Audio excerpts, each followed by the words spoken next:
नमस्कार, खबरों का पंचनामा देख रहे हैं आप। मैं हूं आपके साथ पूजा। हम लेकर आए हैं देश और दुनिया की 5 बड़ी खबरें, जिसमें चर्चा के लिए मेरे साथ स्टूडियो में मौजूद हैं कैपिटल टीवी के editor in chief doctor Manish Kumar. Doctor साहब, बहुत बहुत स्वागत है आपका। धन्यवाद। सबसे पहले नजर हेडलाइंस पर। 2 दिवसीय अमेरिका दौरे पर पीएम मोदी। कल पीएम मोदी और ट्रंप की होगी व्हाइट हाउस में खास मुलाकात में होगी कई अहम चर्चा। मुलाकात पर दुनिया भर की नजर। दिल्ली में सीबीआई का बड़ा एक्शन। भ्रष्टाचार और रिश्वतखोरी के आरोप में परिवहन विभाग के 6 अधिकारी गिरफ्तार। केजरीवाल की बड़ी मुसीबतें। राहुल गांधी को मिला लखनऊ की कोर्ट से समन। सेना के खिलाफ टिप्पणी मामले में आया बुलावा। 24 मार्च को अदालत में पेश होने का समन। महाकुंभ में माघ पूर्णिमा का स्नान जारी। प्रयागराज में जबरदस्त श्रद्धालुओं की भीड़। 15 जिलों के डीएम तैनात। क्राउड मैनेजमेंट लागू। वॉर रूम से खुद सीएम योगी कर रहे मॉनिटरिंग। अश्लील टिप्पणी विवाद पर मुंबई पुलिस की जांच तेज। अपूर्वा मुखीजा का बयान दर्ज। एनसीडब्ल्यू ने भी रणवीर इलाहाबादिया और समय रैना को किया तलब। 17 फरवरी को होगी सुनवाई। खबरों की शुरुआत में सबसे पहले बात पीएम मोदी के अमेरिका दौरे की। प्रधानमंत्री नरेंद्र मोदी फ्रांस के बाद अब अपने 2 दिवसीय अमेरिका दौरे पर हैं। 13 फरवरी यानी कि कल पीएम वॉशिंगटन में अमेरिकी राष्ट्रपति डोनाल्ड ट्रंप से मुलाकात करेंगे। ये मुलाकात बेहद खास है। भारत समेत पूरे दुनिया की निगाहें इस पर टिकी हुई है। ट्रंप के दूसरे कार्यकाल की शुरुआत के बाद ये मोदी की पहली द्विपक्षीय अमेरिका यात्रा है। दोनों नेताओं के बीच में होने वाली ये मीटिंग कई मायनों में अहम मानी जा रही है। वाशिंगटन में होने वाली इस मीटिंग में भारत अमेरिका रणनीतिक संबंधों, खासकर व्यापार, रक्षा और ऊर्जा सहयोग जैसे क्षेत्रों को मजबूत करने पर फोकस किए जाने की उम्मीद है। पीएम मोदी ट्रंप से मुलाकात के दौरान उन्हें भारत आने का न्योता भी दे सकते हैं और यह संभव है कि ट्रंप जल्द ही भारत दौरे पर आएंगे। कल मोदी ट्रंप की मुलाकात होनी है। ये खास मुलाकात 2 दोस्तों के बीच कितनी अहम? देखिए, बहुत ही ज्यादा इंपॉर्टेंट है, क्योंकि इससे पहले सिर्फ इजराइल के नेतन्याहू साहब से ट्रंप साहब की बैठक हुई है। तो ट्रंप साहब ने तो बता दिया कि दोस्तों की श्रेणी में नेतन्याहू और मोदी कितनी इंपॉर्टेंट है। तो पहली चीज तो ये। दूसरी चीज, जिस तरह की कंट्रोवर्सी अमेरिका के अंदर चल रही है, तो कई सारे सवाल जो हिंदुस्तान के लोग जो अमेरिका में रह रहे हैं, बिजनेस कम्युनिटी और कई सारी चीजें, उस पे लोगों की नजर होगी। जैसे वीजा को लेकर के विवाद चल रहा है, तो डोनाल्ड ट्रंप हिंदुस्तान के प्रोफेशनल्स के साथ क्या फैसला लेंगे, ये खबर आएगी। टैरिफ को लेकर के आपने देखा किस तरह से यूरोप के ऊपर ज्यादा टैरिफ लगाया गया। हिंदुस्तान के साथ बिजनेस कैसा होगा, इस पे भी नजर होगी। आगे भविष्य में जो क्रिटिकल टेक्नोलॉजीज हैं, प्लस रक्षा और चाइना को लेकर के जो एक रणनीति ट्रंप बना रहे हैं हिंदुस्तान का, उसमें क्या रोल होगा। ये कई सारे सवालों का जवाब अगले 48 घंटों में मिलेगा। लेकिन ये काफी नहीं है, क्योंकि एक और बहुत बड़ी चीज होने जा रही है, और वो है कि आइडियोलॉजिकली जिस तरीके से डोनाल्ड ट्रंप हो, चाहे मोदी हो, या इस तरह के तमाम nationalist leader across the world, उनके खिलाफ एक लेफ्ट लिबरल कबाल, एक जो जंग जो छेड़ा हुआ है, उसका क्या हश्र होगा, इस पे भी पूरी दुनिया की नजर बनी हुई है। जी, अब बात करते हैं अरविंद केजरीवाल की, जो सत्ता गंवाने के बाद अपने भ्रष्टाचार को लेकर बुरे फंसते नजर आ रहे हैं। केजरीवाल और आम आदमी की सरकार के खिलाफ कार्रवाई की शुरुआत हो गई है। सीबीआई ने बड़ा एक्शन ले लिया है। सीबीआई ने दिल्ली सरकार के ट्रांसपोर्ट डिपार्टमेंट से जुड़े 6 अधिकारियों को गिरफ्तार किया है। इन पर भ्रष्टाचार और रिश्वतखोरी का आरोप लगा है। दिल्ली से लेकर गुड़गांव बॉर्डर इलाके में घूस लेने वाले दिल्ली सरकार की ट्रांसपोर्ट डिपार्टमेंट में कार्यरत अधिकारियों की खिलाफ ये बड़ी कार्रवाई की गई है। तो वहीं केजरीवाल अपने यमुना में जहर वाले बयान को लेकर भी बुरे फंसे हैं। साथ ही ऑपरेशन लोटस के आरोप पर भी एसीबी बड़े एक्शन की तैयारी कर रही है। आज सीबीआई ने 6 अधिकारियों को गिरफ्तार किया है। क्या आने वाले वक्त में और गिरफ्तारियां होंगी? बहुत ज्यादा गिरफ्तारियां होंगी, गिरफ्तारियां होनी भी चाहिए। जो लोग अपने आप को कट्टर ईमानदार कहते हैं और इस तरह के नाक के नीचे उनके 10 साल से इस तरह का भ्रष्टाचार चल रहा था, तो they must be punish for this. ऐसा तो नहीं है कि आप अनअकाउंटेबल और इररिस्पॉन्सिबल तरीके से लूट मचाएंगे और बच जाएंगे। आपने जो बयान दिया ये बहुत जरूरी है। हिंदुस्तान में पॉलिटिकल लीडर्स को ये ऐसा लग रहा है कि कोई लाइसेंस मिल गया है कि कुछ भी बकवास कर दो, कोई कुछ नहीं बोलेगा। There is limit to it. हर जगह उसकी लक्ष्मण रेखा है। राजनीति में आज तक इस तरह की बात किसी ने नहीं की कि यमुना नदी में कोई जहर मिला दिया।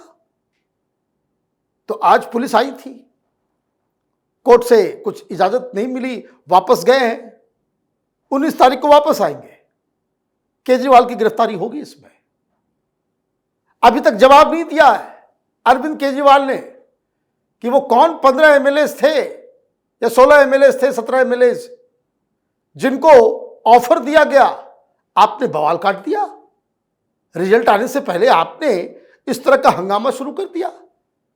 बार बार एक ही तरह का बहाना, एक ही तरह का झूठ, और झूठ के ऊपर कोई कार्रवाई नहीं होती है। इसलिए केजरीवाल का मन बढ़ा हुआ था। अभी जब से रिजल्ट आया, संजय सिंह गायब है, केजरीवाल भी गायब है, सिसोदिया भी गायब है, आतिशी भी गायब है। इन सबको इस केस के अंदर कोर्ट के सामने लेके जाना चाहिए। एक तो भाग गया जो चहेता है सबसे, अमानतुल्लाह, पता नहीं कहां गायब हो गया डर के मारे। ऐसे तो बड़ा शेर बन रहा था। इनको समझ में नहीं आ रहा है प्रधानमंत्री का सीधा सीधा आदेश है छोड़ना नहीं इन लोगों को, क्योंकि इन लोगों ने बहुत ही ज्यादा, उसको कह सकते हैं कि लिमिट्स को इन लोगों ने क्रॉस किया है और राजनीति को इन लोगों ने पर्सनल बनाया है। इसकी सीख इन्हें मिलनी ही चाहिए। बिल्कुल। तो एक तरफ केजरीवाल बुरे फंसे हैं, तो वहीं राहुल गांधी के लिए भी बुरी खबर सामने आई है। राहुल गांधी को भारतीय सेना के खिलाफ अपमानजनक टिप्पणी के मामले में लखनऊ की कोर्ट ने समन भेजा है। समन में कहा गया है कि राहुल गांधी को 24 मार्च को लखनऊ की एमपी एमएलए कोर्ट के सामने हाजिर होना होगा। एमपी एमएलए कोर्ट एक स्पेशल कोर्ट होती है जो सांसदों और विधायकों के खिलाफ मामलों को लेकर सुनवाई करती है। राहुल गांधी पर आरोप है कि उन्होंने भारत जोड़ो यात्रा के दौरान भारतीय सेना के खिलाफ टिप्पणी की थी। इस मामले में कोर्ट में सुनवाई के दौरान अपर मुख्य न्यायिक मजिस्ट्रेट आलोक वर्मा ने केस की अगली सुनवाई के लिए 24 मार्च 2025 की तारीख तय की है, जिसमें राहुल गांधी को पेशी के लिए बुलाया गया है। आपको बता दें कि राहुल गांधी ने अपने बयान में कहा था कि लोग भारत जोड़ो यात्रा के बारे में बहुत कुछ पूछेंगे, लेकिन चीनी सैनिकों की ओर से हमारे सैनिकों की पिटाई के बारे में एक बार भी नहीं पूछेंगे। अब इस बयान को लेकर समन जारी किया गया है। कैसे फंसते नजर आ रहे हैं राहुल गांधी? देखिए, कोई भी व्यक्ति इस तरह की भाषा का इस्तेमाल कैसे कर सकता है कि हमारी सेना पिट रही है, चीनी सेना ने हमारी पिटाई कर दी। मेरे दिमाग में किसी के भूसा भरा हुआ होगा, उसके मुंह से ही इस तरह की बातें निकलेगी। कोई पलट के सवाल नहीं पूछा कि आप जिस पिटाई की बात कर रहे हो, डोकलाम की बात कर रहे थे कि जहां पिट गए, पिटाई कर दी, बोलते ही शर्म नहीं लगता इन लोगों को। तो कांग्रेसियों से पूछना चाहिए कि जब ये सब चीज डोकलाम में हो रहा था तो राहुल गांधी क्या कर रहे थे। राहुल गांधी उसी चाइनीज एम्बेसी के अंदर जाकर के हक्का नूडल्स खा रहे थे ना, चिकन चिली चल रहा था है। और जब ये बात सामने आई कि डोकलाम में वहां सेना के बीच लड़ाई हो रही है, इनफैक्ट डोकलाम के अंदर इनको कुछ एबीसीडी नहीं मालूम है, डोकलाम के अंदर भी हम लोगों ने पिटाई की थी। डोकलाम में इंडियन आर्मी चाइनीज इलाके में जाकर के चाइनीज आर्मी की ठुकाई करके वापस आई थी। इनको जरा सा भी कोई आइडिया नहीं है। और जब यह विवाद चल रहा था तो आप वहां खा रहे थे एम्बेसी के अंदर, खुद भी गए, बहन को साथ में भी लेके गए, जीजा भी साथ में था। और जब यह खबर आई तो पहले कांग्रेस पार्टी ने डिनाई कर दिया कि नहीं भाई, चाइनीज एम्बेसी में तो गई नहीं। तो चाइनीज एम्बेसी को दबाव पड़ा कि भाई ये कल खबर आ जाएगी बाहर, मामला खराब हो जाएगा, चाइना के ऊपर ये आरोप लगेगा कि अपोजिशन लीडर के साथ मिलके ये लोग कुछ साजिश रच रहे हैं, तो चाइनीज एम्बेसी ने ही फोटो रिलीज कर दी। कितने बेशर्म लोग हैं ये। और जब चाइनीज एम्बेसी की तरफ से फोटो आया तब ये कहा हाँ वो पर्सनल विजिट था। चाइनीज एम्बेसी में पर्सनल विजिट होता है। हमारी सेना लड़ रही है, एक बार भी इनके मुंह से नहीं निकला कि हमारे जाबाज सिपाहियों ने, जवानों ने शहादत तो दी, लेकिन 50 हिंदुस्तानी सैनिकों ने 400 चाइनीज चूजों को गलवान में खदेड़ खदेड़ के जान लेकर के भागे ये लोग। तो इनको हिंदुस्तान की सेना का पराक्रम का पता नहीं है। ये सब वो चाणक्य ने बिल्कुल सही कहा कि जिस व्यक्ति की माता विदेशी होती है वो राष्ट्रभक्त हो नहीं सकता। ये चाणक्य ने कहा है, मैं अपनी तरफ से नहीं कह रहा जी। अब बात प्रयागराज महाकुंभ की। महाकुंभ में आज माघी पूर्णिमा स्नान है। प्रयागराज में जबरदस्त भीड़ है। संगम से 15 किलोमीटर चारों तरफ श्रद्धालुओं की भीड़ ही भीड़ है। प्रशासन के मुताबिक अनुमान लगाया गया है कि आज 2.5 करोड़ श्रद्धालु डुबकी लगाएंगे, लेकिन दोपहर तक ही 2 करोड़ लोग स्नान कर चुके हैं। लगातार श्रद्धालुओं का आना भी जारी है। श्रद्धालुओं पर हेलीकॉप्टर से 25 क्विंटल फूल भी बरसाए गए। प्रयागराज जाने वाले रास्तों में भीषण जाम के बाद ट्रैफिक प्लान में बदलाव भी किया गया है। शहर में वाहनों की एंट्री बंद है। मेला क्षेत्र में भी कोई भी वाहन नहीं चल रहा है, जिससे लोगों को पैदल जरूर चलना पड़ रहा है। तो वहीं सीएम योगी आदित्यनाथ की सख्ती और प्रशासन की सतर्कता के चलते माघी पूर्णिमा पर अब तक हालात नियंत्रण में है। कि खुद व्यवस्थाओं की मॉनिटरिंग में लगे हुए हैं। आज का दिन भी बहुत बड़ा चैलेंज है, क्योंकि लाखों श्रद्धालु, करोड़ों श्रद्धालु स्नान के लिए पहुंच रहे हैं। कैसे प्रशासन निपट रही है? बिल्कुल स्मूथ चल रहा है, बिल्कुल स्मूथ चल रहा है, कहीं कोई कष्ट नहीं है। जो लोग वहां गए बड़े हर्षोल्लास के साथ डुबकी भी लगा रहे हैं। और आज देखिए मीडिया कवरेज, सारे लोग खुश हैं। भाई कुंभ के लिए जाएंगे तो पैदल चलना ही पड़ेगा, ऐसा तो होगा नहीं। दूसरी चीज, विपक्षियों के मुंह के ऊपर कालिख फूट गई। ये लोग आप देखिए कितनी निगेटिविटी है। ये विपक्ष की पार्टियां ये मना रहे हैं कि कहीं कोई हंगामा हो जाए, कहीं कोई भगदड़ मच जाए, लोगों की जान चली जाए। ये इस फिराक में ये इनकी मानसिकता हो गई है।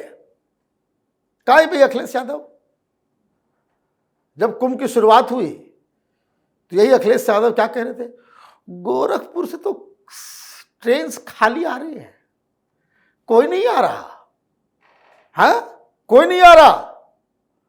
अब ये कह रहे हैं कि भाई इतने सारे लोग आ रहे हैं, इंतजाम नहीं है, 45 करोड़ लोग आ गए तो ये पूरा व्यवस्था चरमरा गया, 100 करोड़ का इंतजाम था। तो पहले एक साइड बता दो कि भाई लोग आ रहे हैं या नहीं आ रहे हैं। भाई ऐतिहासिक रूप से दुनिया में आप ये समझिए, कुल मिलाकर के 60-65 करोड़ लोग पहुंचेंगे। 60-65 करोड़, मतलब भारत और चीन के बाद इतनी जनसंख्या वाला दूसरा कोई देश नहीं है। 45 करोड़ का इंतजाम था, 60-65 करोड़ आएंगे, मतलब 15 से 20 करोड़ लोग ज्यादा पहुंच रहे हैं। इन लोगों को जरा सा भी आइडिया है, जिनकी जनसंख्या 15 करोड़ से ऊपर है, तो थम्स अप, वही पुलिस अधिकारी, वही व्यवस्था, वही लोग जो पूरे कुंभ की व्यवस्था देख रहे हैं, आज उनको सैल्यूट करने का दिन है। बिल्कुल। आज की आखिरी खबर में बात फुहड़ गैंग पर पुलिस की बड़ी कार्रवाई की।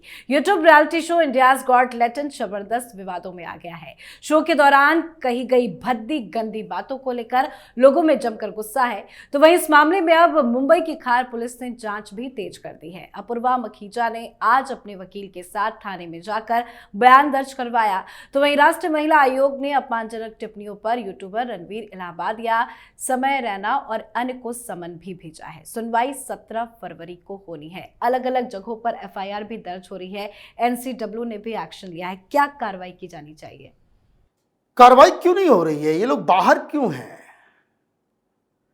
इनको तो पकड़ पकड़ के जेल के अंदर ठूस देना चाहिए।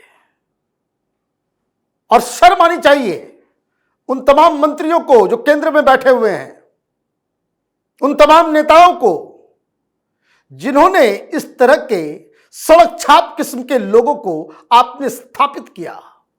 यही गंदी गंदी भद्दी भद्दी बातों को करके ये लोग इतने डेंजरस हैं जो टेररिस्टों से कम नहीं है। इसके देखने वाले बड़े बुजुर्ग पढ़े लिखे लोग नहीं हैं, ये कम पढ़े लिखे लोग, सोशल मीडिया पे टाइम बर्बाद करने वाले लोग, 10th 11th 12th first year second year के बच्चे, उनके दिमाग पर ये असर डालते हैं। ये इस तरह के काम में जुटे हुए हैं जिससे पूरा का पूरा समाज बर्बाद हो सकता है। कहां सरकार, हिंदुस्तान के लोग, करोड़ों लोग हिंदुस्तान में वैल्यू सिस्टम, फैमिली का सिस्टम, संस्कार, ट्रेडिशन, धर्म को स्थापित करने में लगे हुए हैं और ये सड़क छाप किस्म के लोगों के ऊपर अभी तक कार्रवाई नहीं हो रही। इस तरह के बेहुदे लोगों को प्रमोट करने में लगी हुई। जी, बहुत बहुत धन्यवाद सर बातचीत के लिए। धन्यवाद। खबरों का पंचनामा में आज के लिए फिलहाल इतना ही। देश विदेश की बाकी खबरों और उनके सटीक एनालिसिस के लिए देखते रहिए कैपिटल टीवी। हमें लाइक कीजिए, शेयर कीजिए और कैपिटल टीवी को सब्सक्राइब कीजिए। नमस्कार।